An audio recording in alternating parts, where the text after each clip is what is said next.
أعوذ بالله من الشيطان الرجيم. بسم الله الرحمن الرحيم. ولما فصلت العير قال أبوهم إني لأجد ريح يوسف لولا أن تفندون. قالوا تالله إنك لفي ضلالك القديم. فلما أن جاء البشير ألقاه على وجهه فارتد بصيرا قال ألم أقل لكم إني أعلم من الله ما لا تعلمون. قالوا يا أبانا استغفر لنا ذنوبنا إن كنا خاطئين. قال سوف أستغفر لكم ربي إنه هو الغفور الرحيم. فلما دخلوا على يوسف آوى إليه أبويه وقال ادخلوا مصر إن شاء الله آمنين. صدق الله مولانا العظيم. ولما او هر کله چې فصلت روان شوا العیر قافله قال نوبل ابوهم د دوی پلار انی لا اجدو بیشک ز بیا موم ریح یوسف بوئی د یوسف علیہ الصلوۃ والسلام لولا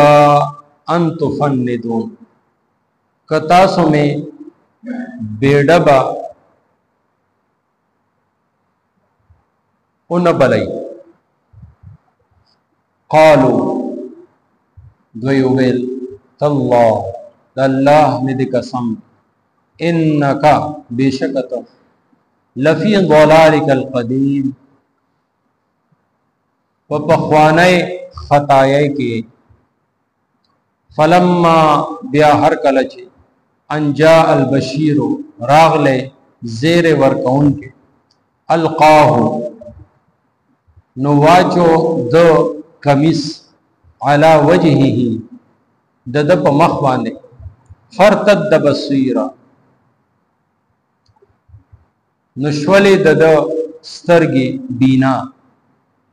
قال اوی ویل الم اقل لكم آیا ما نو ویلی تاسو ته انی اعلم چې بشک ز پوهیږم من الله د الله د طرفنا ما لا تعلمون فاغس چې تاسو په نه پوهیږئ. قالوا دوی ویل یا ابانا ای زمون پلارا استغفر بخنه وواړه لنا مونږ د پاره ذنوبنا زمونږ د ګناهونو انا كنا بیشک مونږ وو خاطئین ګناهګاران. قال دویل سوف ډیر ضربا استغفر زبخنه وواړم لکم تاسو د پاره ربي د خپل ربنا انه هو بیشک هم هغه دی الغفور بخون کے الرحیم مہربان. فلما بیا هر کله چې دخلو دوی داخل شول علی یوسف و یوسف علیہ السلام آوا نزای ورکړه دو الیه خپل ځان سره ابویه خپل مور پلار تا وقال او ویل ادخلوا داخل شي مصر و مصر کې ان شاء الله کچری الله تعالی وختل آمینین و امن سرا. د سورہ یوسف 94 نمبر آیت نواخل 99 پورے نننی درس کی شامل دی. یوسف علیہ السلام راز سے کل اخکارا شو او رونو تا معلوم شو چې همدا زمونگا غا رور دے کم سر چې مونگا سنگا بد سلوک کړو د پلار نه جدا کو کوی ته وښت او پردو باندې خرڅ کو نو دا هم هغه یوسف ته اکرور د زموږه خو یوسف علیه السلام دا وخت کې د خپل رحم او د مهربانۍ اظهار وکړ او ارشاد یې وفرمایل لا تثریب علیکم اليوم تاسو نه هیڅ تپوس نشته هیڅ الزام نشته په تاسو باندې ها الله تعالی دې تاسو ته بخښنه وکړي تاسو لپاره بخښنه هم غواړم او بیا تلو کې دو کار یې ورته وویل یو خدا چې زما دا کمیس وړه او دا به والد سے په سترګو باندې اومږي دا سترګې به روښانه شي او دویم دا چې خپل ټول ټبر سره ټول خاندان سره والدین سره رونو سره اولاد سره دلته کې مصر ته راشي یوسف علیه السلام دی روان کړل نو کله چې دی دلته د مصر نه روان شي سونو میل لار وه هلته کې یعقوب علیه السلام خپل نوسو ته وویل انی لاجد ریح یوسف نن خو ما ته د یوسف علیه السلام خوشبو را روانه ده یعنې ګوره 40 کاله چې الله رب العزت نه ښودل ورته نو یعقوب علیه السلام بالکل انجان او بے خبر او دې حواله سره چې یوسف کم ځای کې وي کم ځای کې باندې څنګه وي څنګه باندې او چې کله خودل غختل الله رب العزت تصورو من لرنا داغه خوشبو یوسف علیه السلام وی اغا یعقوب علیه السلام ته رسید او چې نه خودل نو کور سره جوخت هغه کویو چې کوم کې یوسف علیه السلام سو رضی او شپې پروت یوسف علیه السلام دلته یعقوب علیه السلام یوسف میټر اخوا کور کې و علم ورته نشته نو کلی غیب او ټول پټ علوم هغه یو د الله رب العزت خاصه دا د الله صفت نو چې دی دا خبره وکړه او دا خبره څنګه دی وکړه دا د یوسف علیه السلام د والد سے یعنی د یعقوب علیه السلام معجزه دی ته ویل شي د عقل خلاف هغه کار چې د پیغمبر علیه السلام د لاس نه وشي عقل نه مانی هغه خو نه موبایل وي نه بل څه لاره وه او چې نو سفر هم دومره ګران وي څو میاشتو کې خلک تلل راتلل او یوسف علیه السلام دلته کې مصر کې یعقوب علیه السلام ته ملک شام کنعان کې او په میانس کې دومره لویه فاصله او دلته کې یعقوب علیه السلام خپل نسو ته وایي که چېرې تاسو وایي ما لیونه یا بیډبا یا خویدلې یا داسې چې د مازغوی کار پرې خودي دا مې کچاره نه غړای نو زه تاسو ته دا وایم چې نن ماته د یوسف علیه السلام خوشبو را روانه او دا کله را روان چې څنګه کمیس ته حواله شو قافله روانه شو التکه یعقوب علیه السلام ته الله رب العزت اطلاع ورسول نو انوسور ته دادا جان الله الله میں قسم دی انک لفی ضلالک القدیم اکا پخوانی سوچ کې ته اکا پخوانی وهم کې ته ته نن هم د یوسف تذکرہ کې او یوسف یادې چې یوسف په ماته نن ملاو شي 40 کال اوس یو 2 کال هم بس یعقوب علیہ السلام غلیش فلما ان جاء البشیر دغه خبره نه یو سوره دی با چې قافله دلته راورسېده نو هغه کې البشیر خوشخبری او زیر ورکون کې مفسرین وی چې دا زیر ورکون کې د دې مشره زو یهودا او د یوسف علیه السلام دا کمیس ذکر راوړ چې دا وی چې لار ته تکلیف هم ما رسول او وینو کې لړلې کمیس ته یوسف چې کله وړو کېو هغه هم دراوړو نو دغه نن د یوسف علیه السلام کمیس د خوشخبری په تور باندې ز خپل پلار نه وړم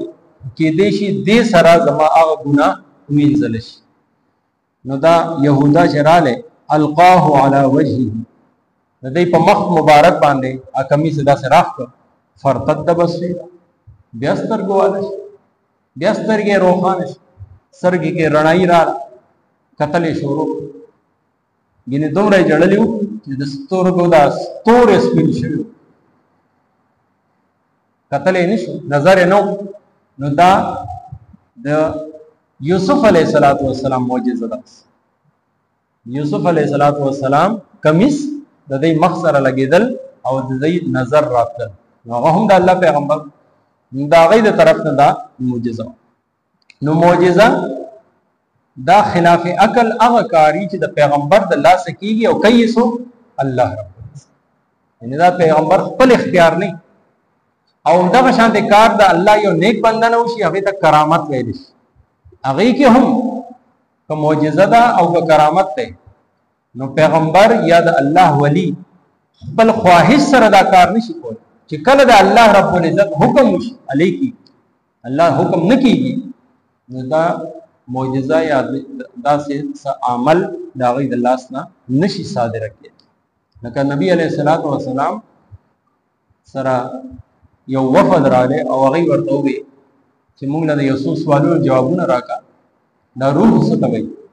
او اصحاب کهف څو او ذوالقرنین څو. نبی علیہ السلام ورته وی زو سبا درته وایي سبا درته وایي. ظاهر نبی علیہ السلام خو د وحی په انتظار چې وحی راشي وایم 24 غنټې تیر شو وحی رانه خلق رالل هغه ته بیا و سبا درته کېده 15 ورځې تیر شي تر دې پورې چې خلکو یو پروپاګاندا شروع کړه چې د نبی محمد نه د هغه رب ناراض شي نوز د هغه خدای د هغه معبود د پرې خود. نو په 15 ورځ جبرئیل علیه السلام نازل شه او ارشاد یې فرمایي ولا تقولن لشیء انی فاعل ذلک غدا الا ان شاء الله. آینده د پاره د الله د طرف نه دا زورنه او تنبیه د تاسو چې چره هم دا سه ونه وای چې زب دا کار سبا کوم نه ور سره وای ان شاء الله بچری دا الله خوخی بچری خیر وی بچری الله رب العزت وغختل دا کار وکوم تاسو دا ان شاء الله ور سره ونه وی وحی بنزل سره د لیټ نو ګوره پیغمبر د وحی په انتظار کې هم د الله رب العزت حکم پابند دی یعنی د خپل خواهش نه د دې هم هغه دا نشي کولای چې وحی ربانه اوس راشي تر سوچ الله نه غواړي چې الله رب العزت وغواړي بیا دا کار دا شانته معجزه ده. اګه نبی علیہ السلام لاس ګوته داسې کړه هغه ته داسې کول سره سپمای دوه ټوکې شو یو دی خو لاړه بل اخو. نبی علیہ السلام یو پیاله کې داسې ګوته کې خو دې ګوته نه چینی جاری شي هغه وګو هغه پورا لخر چې هغه کې نارینا زنانا مجاهدین ساروی هغه ټول وو مسکلي او ځان لای کیو یو پیاله د پایوا یو پیاله او یا کسان اوس کړه او پای ختم نشو او هر یو کس په ماړه ګډه او دا هغه اصحاب صفو چې د سو ورځې نه وګیو بیا به هغه څومره او خوخي سره او خواهش سره هغه به هغه پایپ سکلي کېدای شي نیم سیر درې پاوا کیلو اسکلي هغه یو پیاله هغه ختم نشو. اخره کې چې د ټولو نه بچو نبی علیہ السلام هغه نوش دا د پیغمبر علیہ السلام معجزات. پیغمبر علیہ السلام د هر پیغمبر ځان له معجزات وو چې داغه دنیا سره تلو نه فورن بعد هغه ختم. دا شان د نبی علیہ السلام کوم معجزات چې ژوند سره هغه لاړ یو معجزه نن هم موجود ده هغه د قرآن پاک نن هم بالکل اک صورت کې موجود ده زور زیر پیخ نقطه هر څه او شانته محفوظ. نو دا د نبی علیہ السلام ژوندۍ معجزه ده. کله چې د سترګو رڼا واپس رااله نو خپل نسو ته وی الم اقول لكم تاسو ما ویلو اني اعلم من الله ما لا تعلم. کوم علم ما سره ده هغه تاسو سره کله پیغمبر علم مقابله کې د امتی علم سره نو بیا دغه وخت هغه لسوار زامن ورته وی یا با نستغفر لنا ذنوبنا اے بجان زمونږ د پاره د الله نه معافي وغواړو استغفار وکړي ان كنا خاطئين مونږ د خپل ګناهونو او د خپل جرمونو اعتراف کوو چې مونږ کم یوسف سره زیاتې کړې دي او مونږ کم بنیامین سره زیاتې کړې دي او مونږ کم تاسو سره زیاتې کړې دي مونږ داسې جرمونه کړې دي چې د دې معافي صرف او صرف یو الله کولی شي تاسو زمونږ لپاره د الله نه وغواړئ یو پیغمبر هم د پیغمبر سوال د امتی د پاره او د الله په نس قبول دا شان والد هم د پلار دعا د زوی په حق کې وای دو سيزونه داسې دي چې د هغه او د الله رب العزت په میانس کې قبولیت کې هیڅ قسمه پردن شي یو لا اله الا الله چې څوک ویني فورن عرش ته ورسي او دویمه چې پلار خپل زوی د پاره دعا وکړي دغه دعا فورن عرش ته ورسي د الله په نس باندې قبول شي ځکه والدین خاص کر مور خو هر وخت دعاګانې کوي دا د بادشاہ کا او خدای دا کا وا او د پلار دعا هغه چې نو ډیره اهمه پلار چې چاته دعا وکي ګور نبی علیہ السلام فرمایي استا د جنت دروازه هغه د پلار قائمه ساته داخل بشي او که قائمه ده ونه ساتله نو بیا استا جنت ته د تلو هغه دروازه دی خپل د ماته خپل د بل او تر دې پور راغلی چې د پلار رضا کې د رب رضا او د پلار ناراضګۍ کې د الله رب العزت ناراض ده ځکه په دې وخت کې دی لس واړو زامنو خپل پلار ته وې چې زمونږه ګناهونه او خطاګانې هغه سامنے دي او موږ دا غي اعتراف کو اقرار کو د الله نه زموږ د پاره بخنه وغواړه نو پلار هم عام پلار نو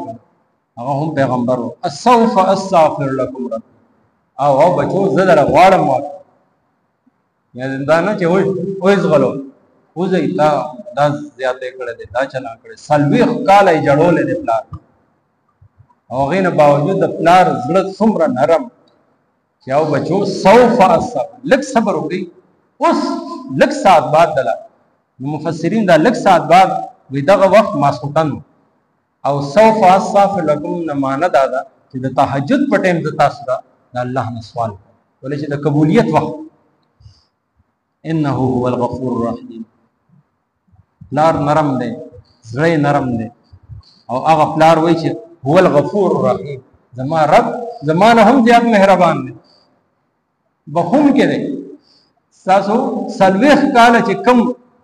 جرمونه هغه وکړ هغه ټول له معاف کړي رحیم مهربان سبب د بیا را یادې هم نه چې دا ګناه کړو دا کړو فلما دخلوا على يوسف بیا چې یوسف علیه السلام سره دی ټول رال دا سلورم ځل اوس دی رال لومبي ځل غلیل راغل دویم ځل بنیامین ځان سره راوست دریم ځل د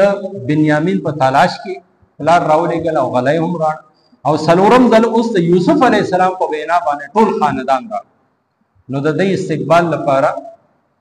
یوسف علیه السلام د خار نه بهر ووت